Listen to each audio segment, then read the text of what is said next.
Basically ये benchmark अपने में इसलिए है, एक बिल्कुल ही कार्डियक सर्जरी में पहली बार हुआ है कि ऐसा जो सबसे कॉम्प्लेक्स सर्जरी होती है हमने एक तो वो हार्ट की करी है, दूसरा ये टेली सर्जरी से हुआ है।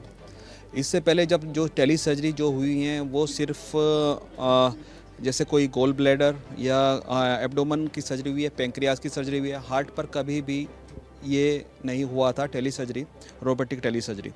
तो ये इसलिए ही बहुत बड़ा माइलस्टोन है क्योंकि ये वर्ल्ड में पहली बार हुआ है और हमने ये राजस्थान जयपुर में करके दिखाया है।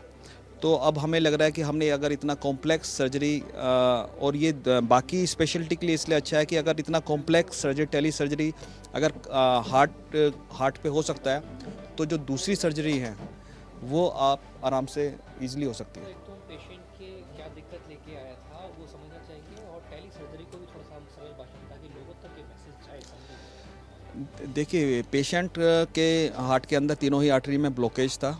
तो बेसिकली इसमें क्या होता है, इसमें बाईपास सर्जरी या तो इसमें स्टेंट डलता है या बाईपास सर्जरी होती है। तो उसका स्टेंट नहीं डल सकता तो बाईपास सर्जरी का प्लान हुआ था। हमने पेशेंट को पूरा ब्रीफ किया था कि एक तो रोबोटिक, क्योंकि हम normal robotic surgery heart surgery करते हैं हमने उसको, लेकिन उसको एक नया ऑप्शन दिया कि हम इसमें एक टेली सर्जरी करेंगे।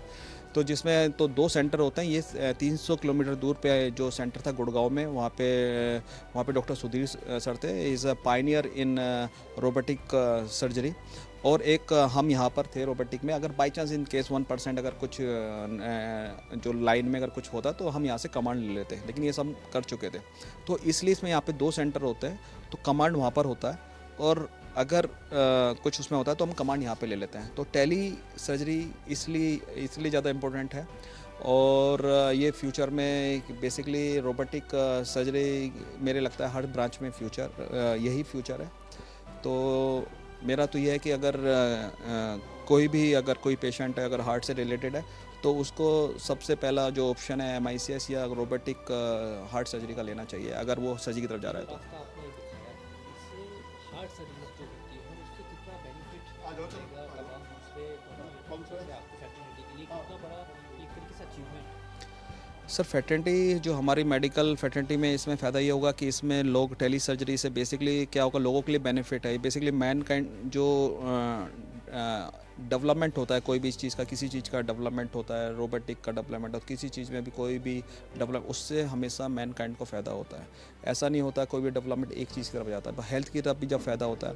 इसमें पेशेंट का अगर पेशेंट के ऊपर अगर जो सर्जरी हो रही है उसमें अगर पेशेंट को कुछ जैसे कोई बोन नहीं कट रही है, कोई पेशेंट को कोई मसल्स नहीं कट रही है, पेशेंट का अगर ब्लड लॉस कम हो रहा है किसी भी टेक्नोलॉजी से, पेशेंट अगर 2 दिन में या 3 दिन में डिस्चार्ज होकर घर जा रहा है और पेशेंट 7 दिन में अपने काम पे लौट रहा है, उसको अपने काम का लॉस नहीं हो रहा है, तो देखा जाए तो अगर हम इसको कंपेयर करें तो रोबोटिक सर्जरी से वो बेनिफिट है कि जो अगर हम ओपन सर्जरी कराने के बाद अगर हम जो बेड रेस्ट ले रहे हैं तो जो उसको इकोनॉमिकली लॉस हो रहा है वो नहीं होगा। और पेशेंट अपना जो भी पेशेंट अगर स्पोर्ट्समैन है ये कर रहा है तो उसका कुछ कट नहीं रहा, उसका कुछ ऐसा उसको बिल्कुल उसकी नॉर्मल लाइफ की तरह हो जाता है।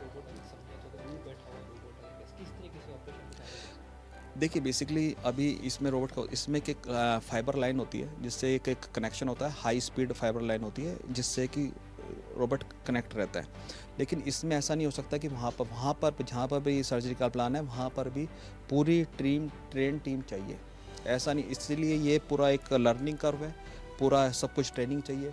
ऐसा नहीं हो सकता कि हम बहुत जल्दी प्लान कर ले। ये तो हम मणिपाल जयपुर में हम काफ़ी दिनों से काफ़ी टाइम से हमारी टीम को हम अपना ट्रेन कर रहे थे, हम खुद ट्रेन हो रहे थे, तो उसके बाद ही हम ये कर पाए।